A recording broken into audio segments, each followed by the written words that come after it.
I did it again, boys. I went to class at Institute and I didn't talk to anyone. A big mistake.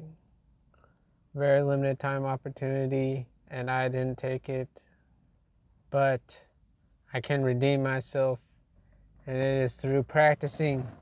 Practice, practice, practice. Boys, these men that were used to be really shy, bro. It was actually through practicing on camera, practicing like pitch, tonality, smiling. It's actually through all these things that they mastered it. So I gotta get on this. I gotta practice. Hey, I like your hair. It looks real nice. Did you do your hair yourself? Oh, oh, you did it by yourself. That's really impressive. You know, I just got a haircut recently, and my hair was getting crazy. Like I feel like my hair was like all over the place. So I was like relieved when like my dad offered to cut my hair, and I was kind of relieved because my hair was like getting out of control or something. But it looks pretty nice now. It looks nice and trim. So why did you come to this class?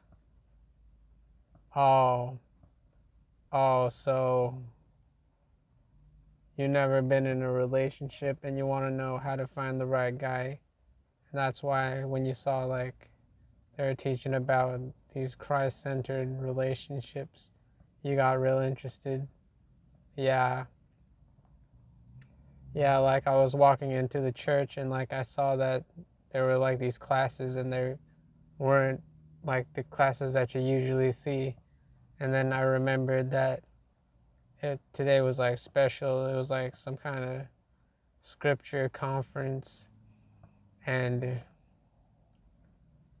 I was like, all right, let's break out of this boring routine and let's do something different. And so I was looking at the classes and like I saw these Christ-centered relationships, and I got really interested in that because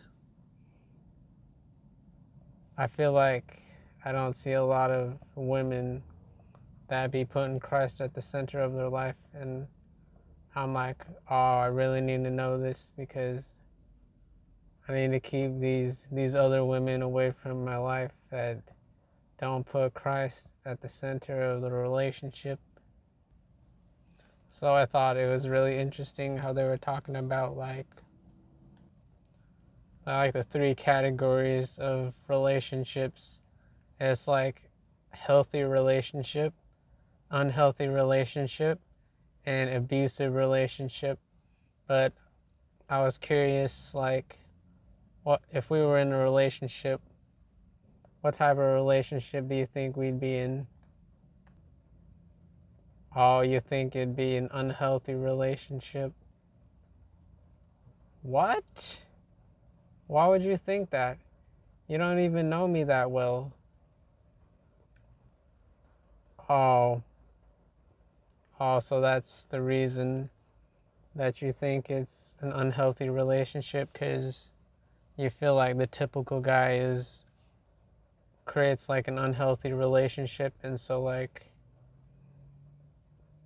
when you see a guy you just assume that you'd be in an unhealthy relationship until the guy kind of lives up to your standards. Yeah, I get that.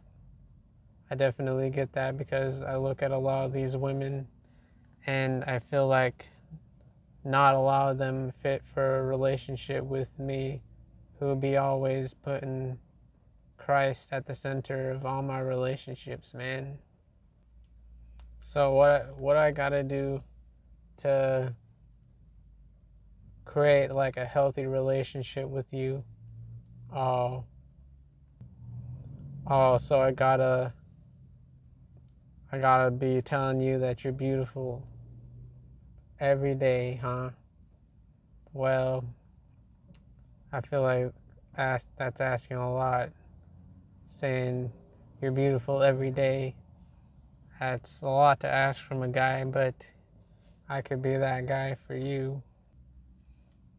So as y'all can tell, I could be the best conversationalist, and that reminds me of something I heard about being the best conversationalist. It's like making the conversation about the other person and what they're interested in.